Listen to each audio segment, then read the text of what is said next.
تب جا کر یہ دین ہم تک پہنچا ہے مسلمانوں۔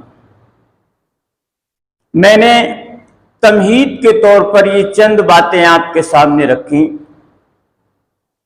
آج کے اس خطبہ مبارکہ میں میرا موضوع سخن ہے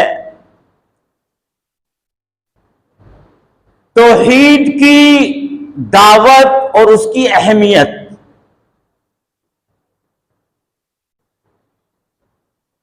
ہم لوگ مسلمان ہیں، اہل الحدیث ہیں، الحمدللہ، اس بات کا فخر ہے ہمیں۔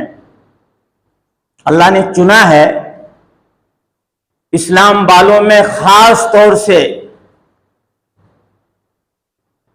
ہم اہل حدیث خالی نام کے نہیں ہیں،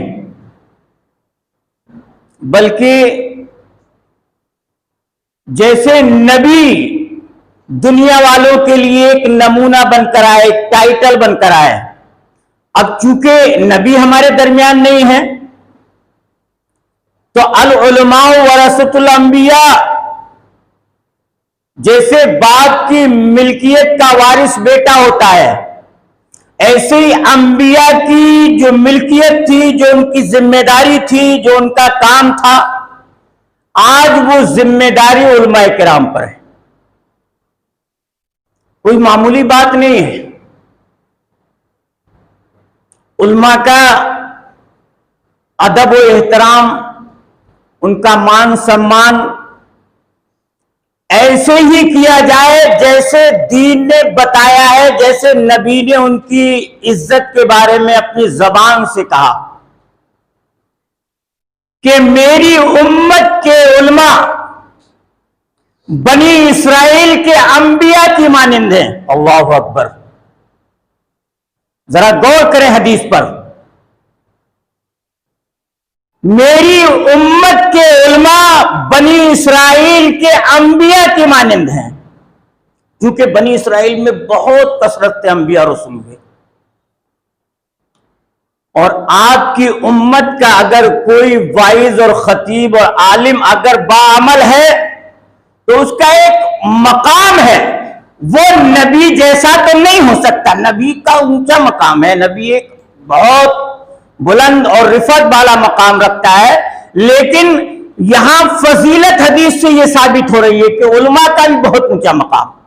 اس لیے اللہ نے قرآن میں ایک جگہ کہا انما یخشی اللہ من عبادہ العلماء، میرے عام بندوں میں سب سے زیادہ جو مجھ سے ڈرتے ہیں وہ عالم لوگ ہیں۔ چلیے،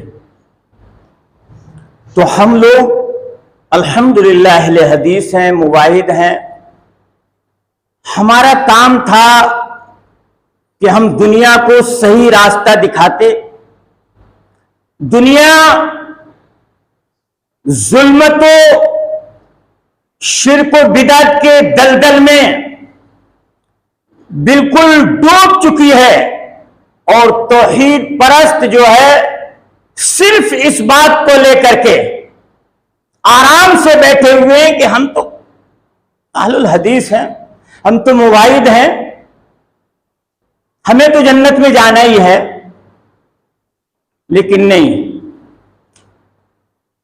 جو کام انبیاء نے کیا ہے اگر وہ کام اس امت کے علماء نہیں کریں گے، اور پھر علماء سے ہٹ کر بلغوا عنی ولو آیا، اللہ کے رسول نے فرمایا میری طرف سے ایک بات اگر دین کی تم تک پہنچی ہے تو ہر آدمی کی ذمہ داری ہے کہ وہ اپنے دوسرے بھائی کو بتائے۔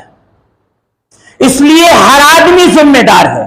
علماء تو اپنے علم کے اعتبار سے زیادہ ذمہ دار ہیں، وہ دین کو زیادہ سمجھتے ہیں، ان کے پاس دین کے زیادہ علم ہے، لیکن اگر علماء کی نسبت سے عوام تک یہ جو باتیں توحید کی کتاب و سنت کی پہنچ رہی ہیں اور ہم اسے اخذ کر رہے ہیں، ہمارے دل و دماغ میں اسے کیچ کیا ہے اور ہم صحیح طریقے سے کوئی بات جانتے ہیں، تو ہماری بھی ذمہ داری ہے کہ ہم اپنے دوسرے بھائی کو بتائیں۔ آسانی سے نہیں چھٹو گے۔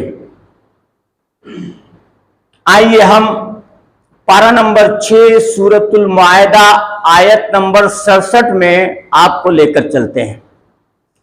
अल्लाह सुब्हानहू तआला ने अपने नबी को क्या मैसेज दिया है, जरा गौर से सुने। या अय्युहर रसूल बल्लिग मा उन्ज़िला इलैका मिन रब्बिक व इल्लम तफ़अल फमा बल्लग़्ता रिसालतहू वल्लाहु यासिमुका मिनन नास इन्नल्लाहा ला यहदिल कौमल काफिरीन। ए मेरे रसूल, कुरान करीम के अंदर देखिए कितना फसी और बलीग कलाम है ये अल्लाह का। फसाहत और बलागत, समझ में साफ आ जाए, फसाहत उसको कहते हैं, और असर हो सुनने वालों पर, बलागत उसको कहते हैं।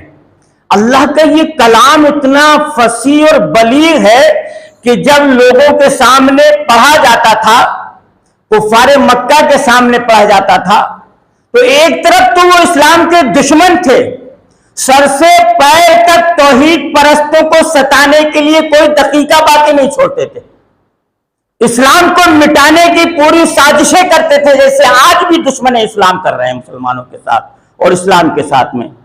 लेकिन अल्लाह ने इस कुरान में वो जाज़बियत, वो मिठास, वो मकनातीसी ताकत और कुव्वत रखी है कि जिनके कानों तक ये बात पहुंच जाती थी कुरान की, नबी की जबान के जरिए से, ये सहाबा के जरिए से, तो वो नकद दिल दे बैठते थे और आकर के नबी के कदमों में गिर जाते थे। और यहां तक के दुश्मनी के आलम में एक दूसरे से ये भी कहते थे कि भाई सुनना मत, वो जादूगर है, वो ऐसा है वैसा है, जो भी उसकी बात सुन लेता है वो उसका हो जाता है, उसका गिरवीता हो जाता है। और फिर एक तरफ एक जमात से मना करने के बाद वही लोग रात की तारीकी में, दिन के उजाले में, मकानों की दीवारों से आड़ ले लेकर के कुरान की आवाज सुनते थे। अल्लाह अकबर। अल्लाह के नबी जनाब मोहम्मद रसूलुल्लाह सल्लल्लाहु अलैहि वसल्लम ने इरशाद फरमाया, मन युरिदिल्लाह बिही खैरन युफ़क़्क़िहु फ़िद्दीन। इमाम बुखारी रहमतुल्लाह अलैह ने अपनी सही बुखारी के अंदर इस हदीस को नकल किया है।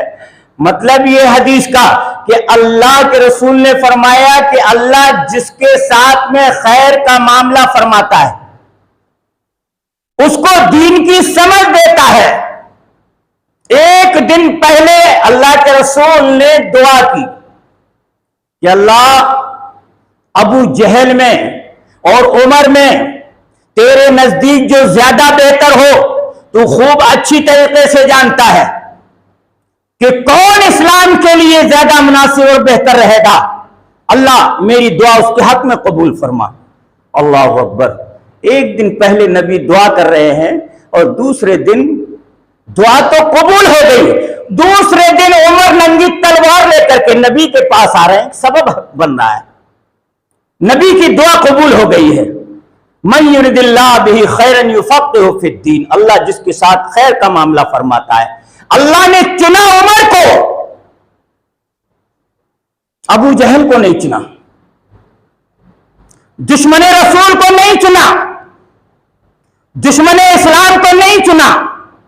जिसके दिल में इस्लाम की अंदर से मोहब्बत थी, मुसलमानों की मोहब्बत थी, हालांकि अपनी दुश्मनी का भी इजहार करते थे, लेकिन अल्लाह जानता था कि इन दोनों में ज्यादा मुनासिब कौन है।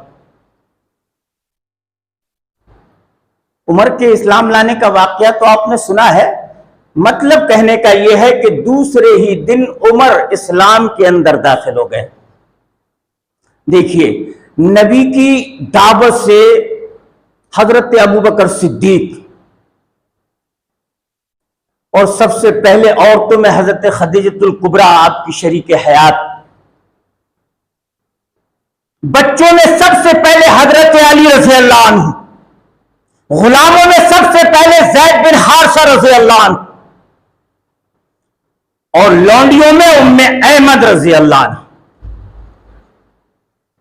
ذرا غور کریں، یہ 5 ہستیاں ہیں جو سب سے پہلے السابقون الاولون، سب سے پہلے اسلام کے اندر داخل